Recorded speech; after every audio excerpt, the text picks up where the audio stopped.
কোটা সংস্কার আন্দোলনের শিক্ষার্থীদের প্ল্যাটফর্ম বৈষম্য বিরোধী ছাত্র আন্দোলনের ৩ সমন্বয়ককে হেফাজতে নিয়েছে ঢাকা মহানগর গোয়েন্দা পুলিশ ডিবি। তারা হলেন নাহিদ ইসলাম, আসিফ মাহমুদ ও আবু বাকের মজুমদার। তারা তিনজনেই ঢাকা বিশ্ববিদ্যালয়ের শিক্ষার্থী।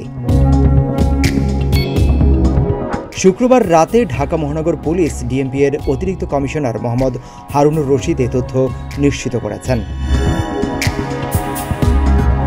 তিনি বলেন, নিরাপত্তার স্বার্থে ও জিজ্ঞাসাবাদের জন্য বৈষম্য বিরোধী ছাত্র আন্দোলনের ৩ সমন্বয়ককে হেফাজতে নেওয়া হয়েছে। তারা এখন ডিবি কার্যালয়ে আছেন। এর আগে শুক্রবার বিকেলে গণস্বাস্থ্য নগর হাসপাতাল থেকে আন্দোলনের ৩ সমন্বয়ক নাহিদ ইসলাম, আসিফ মাহমুদ ও আবু বাকের মজুমদারকে তুলে নেওয়ার অভিযোগ ওঠে। জানা গেছে, এই ৩ জনকে এর আগেও একবার তুলে নেওয়া হয়েছিল।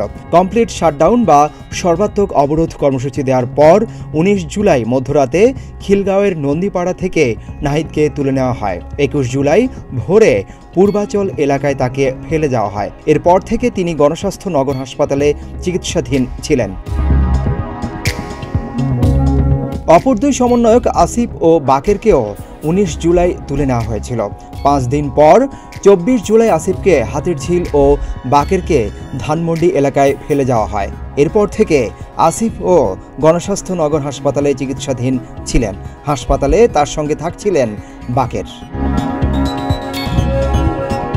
সিদ্দিকুর রহমান রোমন, প্রতিদিনের বাংলাদেশ।